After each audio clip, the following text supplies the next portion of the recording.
नमस्कार साथियों, स्वागत है आप लोगों का हमारे YouTube channel Srishti the world of science पर। और आज के हमारे वीडियो का टॉपिक है परिमेय संख्याएं, रैशनल नंबर्स। और रैशनल नंबर्स को हम लोग क्या करेंगे, जानने से पहले और भी जो इससे पहले संख्याएं हैं इन सबको ढंग से जान लेंगे। और यहाँ पे एक गलती का हम लोग खास करके जिक्र करेंगे। परिमेय संख्याओं को समझने में ज़्यादातर विद्यार्थियों से जो गलती होती है या ध्यान नहीं दिया जाता है, उस चीज़ को हम लोग जानेंगे। और हमारा मुख्य टारगेट वही रहेगा कि क्या गलती होता है, ठीक है। तो वो चीज़ हम लोग डिस्कस करेंगे। इसके बाद पहले इसके बारे में हम लोग जान लेते हैं। परिमेय संख्याओं को जानने से पहले इन सबको जानना भी बहुत ज़रूरी है। तो इन शॉर्ट बहुत बढ़िया ढंग से चलिए इस तरीके का उपयोग करके हम लोग एकदम समझ सकते हैं इसको और याद भी रख सकते हैं। तो यहाँ पे मैंने क्या किया, संख्याओं को लिखा है, यहाँ पे संकेत को, और यहाँ पे उसके उदाहरण क्या क्या हैं, ठीक है। तो सबसे पहले प्राकृत संख्याएं, ये सब जानते होंगे शायद आप लोग, ठीक है। फिर भी मैं बात करूंगा यहाँ परिमेय संख्या बताने से पहले। ये प्राकृत संख्या हो गया, इंग्लिश में नेचुरल नंबर्स, और इसका सिंबल क्या हो जाता है, कैपिटल एन, इंग्लिश अल्फ़ाबेट का कैपिटल एन लेटर। इसका उदाहरण क्या क्या है, 1 से शुरू होता है, 1 2 3 4 5 6, जहाँ तक जाना है, ये मतलब चलता ही रहेगा। इसका वैल्यू कहाँ तक जाएगा, अनंत तक जाएगा, ठीक है। मतलब इसका वैल्यू जो है रुकता नहीं है, ये आगे बढ़ता ही रहेगा, बढ़ता ही रहेगा। ये जहाँ तक आप गिनती गिन सकते हैं वहाँ तक चलेगा। यानी कि इन लोग को काउंटिंग नंबर्स को ही प्राकृत संख्या कहते हैं हम लोग। अब अगला ग्रुप पे आते हैं हम लोग पूर्ण संख्या। पूर्ण संख्या क्या क्या होता है आपका जाके, ये काउंटिंग नंबर्स रहेंगे, मतलब प्राकृत संख्या सब रहेगा। 1 2 3 4 5 6 7 8 9 10 11 12 जो कुछ भी है ये सब तो रहेगा ही रहेगा। साथ ही साथ क्या रहेगा आपका जाके, और एक इस समूह में जुड़ जाएगा शून्य।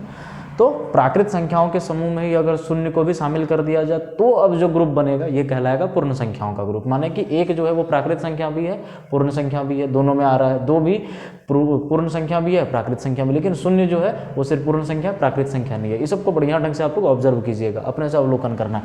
पूर्णांक क्या होते हैं, पूर्णांक को सिंबलाइज करते हैं हम लोग जेड से, इंग्लिश अल्फ़ाबेट के ही कैपिटल लेटर जेड से, और पूर्ण संख्याओं को डब्ल्यू से किए थे। और पूर्णांक का अंग्रेजी में नाम हो गया इंटीजर्स, या इंटीजर सिंगुलर के लिए।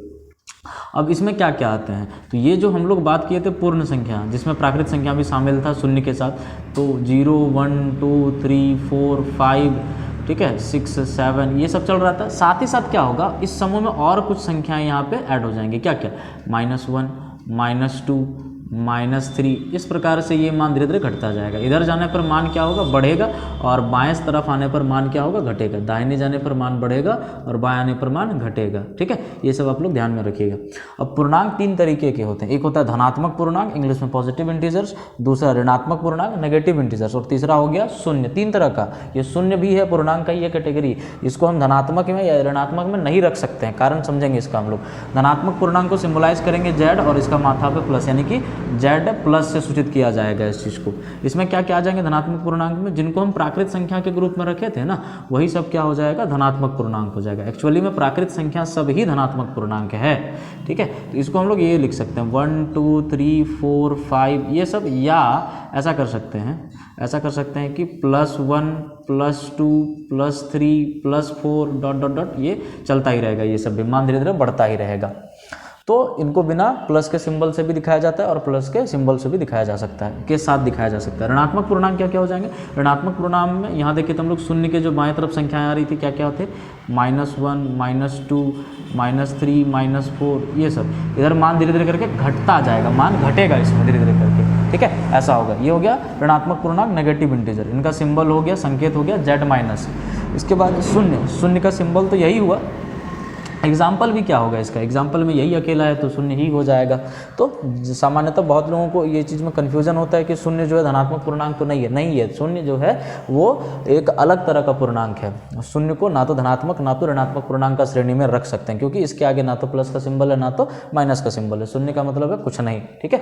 तो ये पूर्णांक के 3 तरीके हो गए, 3 प्रकार के पूर्णांक हो गए। इन सबको ध्यान में रखिएगा। और अब हम लोग क्या करेंगे, आसानी से परिमेय संख्याओं को सीख लेंगे अगर ये सब बढ़िया ढंग से पता है। और खास करके ये पूर्णांक वाला हिस्सा अगर ढंग से पता है तो इसको आप लोग रिपीट करके फिर से देख सकते हैं समझने के लिए, या फिर इतना तो समझ में आ गया होगा उम्मीद करता हूँ।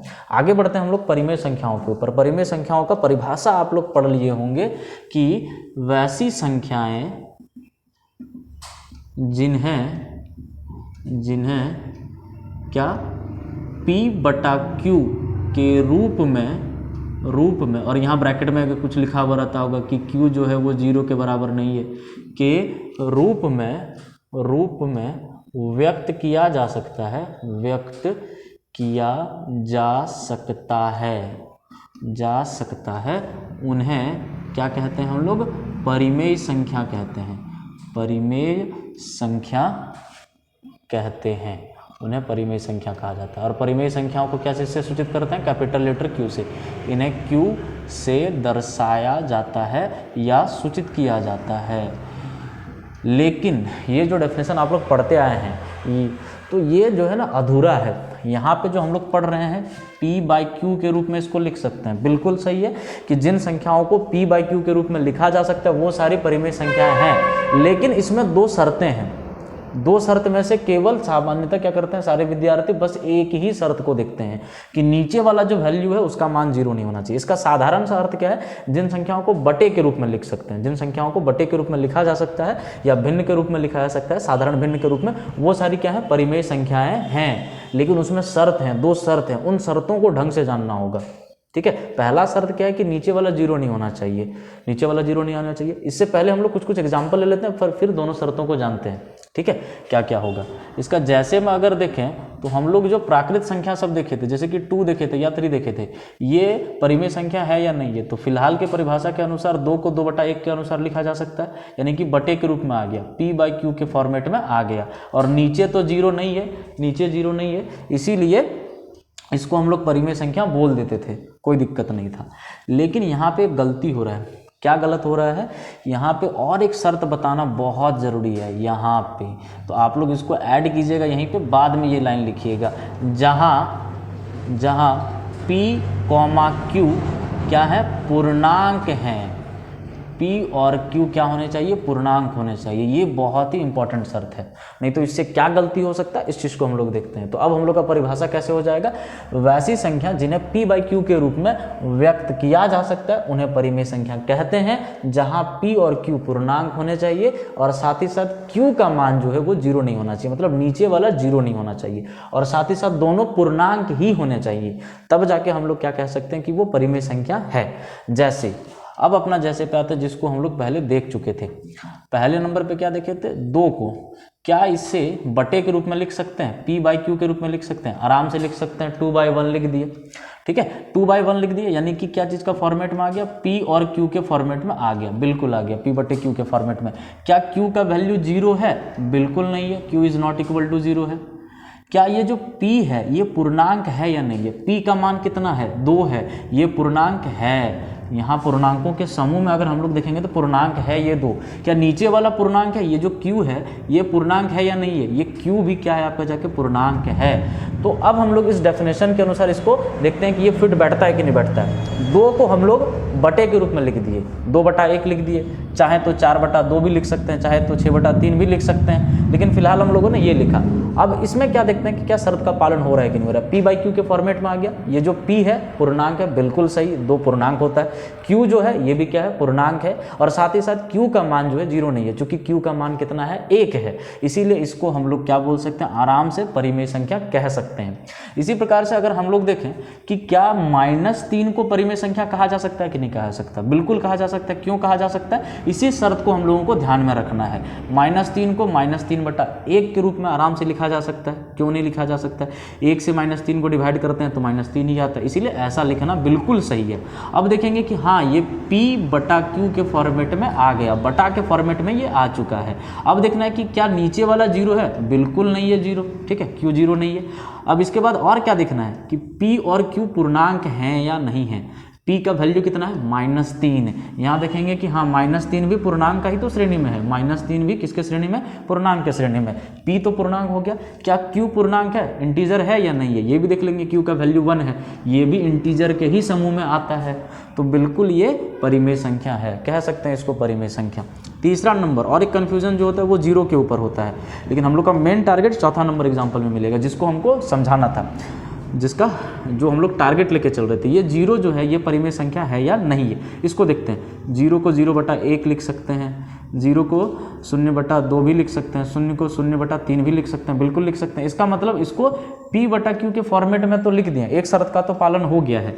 दूसरा शर्त क्या है कि आपका जाके Q का मान 0 नहीं होना चाहिए। हाँ सही में नीचे वाला तो 0 नहीं है ना, 0/0 0 नहीं होता, ये गलत होता है, ठीक है, इसको समझिएगा। लेकिन 0/1, 0/2, 0/3, 0/4, 0/5000 कुछ भी हो उसका वैल्यू 0 होता है। चलिए वापस आता है यहाँ पे, P/Q के फॉर्मेट में इसको लिख दिए हैं, आराम से लिख दिए हैं। नीचे जो है कहीं भी 0 नहीं है, 0 को इस रूप में से किसी भी रूप में लिखेंगे तो क्या हो जाएगा, नीचे 0 नहीं आ रहा है, ऊपर 0 आ रहा है। लेकिन हम लोग का शर्त में ऐसा कहीं जिक्र नहीं था कि ऊपर 0 होगा या नहीं होगा। ऊपर 0 हो सकता है, नीचे सिर्फ 0 नहीं होना चाहिए, बिल्कुल नीचे 0 नहीं है।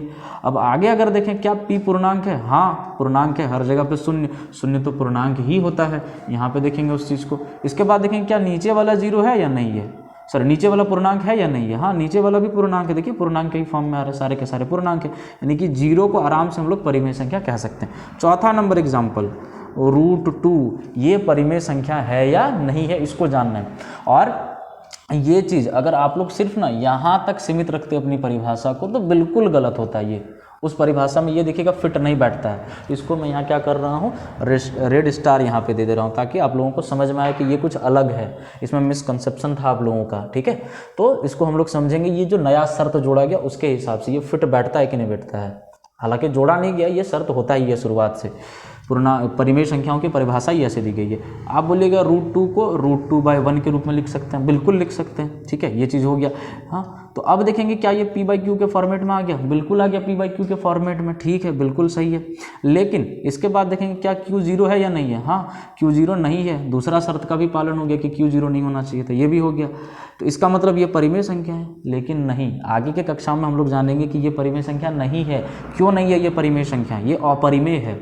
कैसे पता चला अपरिमेय है, P/Q के फॉर्मेट में तो आ रहा है, Q का मान 0 भी नहीं है, तो फिर ये अपरिमेय कैसे बोल दिया गया, ये परिमेय होना चाहिए था। अब देखिए आगे का कॉन्सेप्ट जो था यहाँ वाला कि P जो है वो पूर्णांक होना चाहिए, Q जो है वो पूर्णांक होना चाहिए। तो ये जो Q है ये तो पूर्णांक है, एक जो है वो पूर्णांक तो है, लेकिन ये जो P का मान √2 है, ऊपर वाले का मान √2 है, क्या ये पूर्णांक है? √2 पूर्णांक नहीं होता है।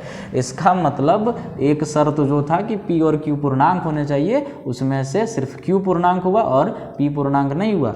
इसका मतलब कह सकते हैं कि ये जो √2 है ये परिमेय संख्या नहीं है, ठीक है। इसी प्रकार से सेम कहानी होगा √4 के साथ, सॉरी √3 के साथ, √3/1 P/Q का फॉर्मेट बन जाता है, बिल्कुल बन जाता है। Q का मान 0 भी नहीं है, Q पूर्णांक है, हाँ है, P पूर्णांक नहीं है, इसीलिए √3 भी परिमेय संख्या नहीं है। ऊपर होगा पूर्णांक, नीचे होगा पूर्णांक, नीचे वाला 0 नहीं होगा, तब जाके कोई भी संख्या परिमेय संख्या होगी। लेकिन इसमें ये शर्त का पालन नहीं हुआ, इन सारे शर्तों का पालन नहीं हुआ, इसीलिए ये परिमेय संख्या नहीं है। बात करें √4 का, यहाँ पे भी कन्फ्यूजन हो सकता है। छठा नंबर एग्जाम्पल, √4 को बोलिएगा √4/1 लिख दीजिए, बिल्कुल लिख दीजिए, लेकिन √4 को हम लोग निकाल के क्या लिख सकते हैं, ऐसा √2 निकाल सकते हैं, इसका वर्ग, सॉरी 2 लिख सकते हैं इसको, 2/1, तो 2/1 तो हम लोग पहले ही जाने हुए, ये तो परिमेय संख्या है, ठीक है। चलिए आज के वीडियो में इतना ही, धन्यवाद। और उम्मीद है कि आप लोगों को ये सारा चीज़ समझ में आ गया होगा। अगर किसी प्रकार का किसी को कोई कन्फ्यूज़न रहा हो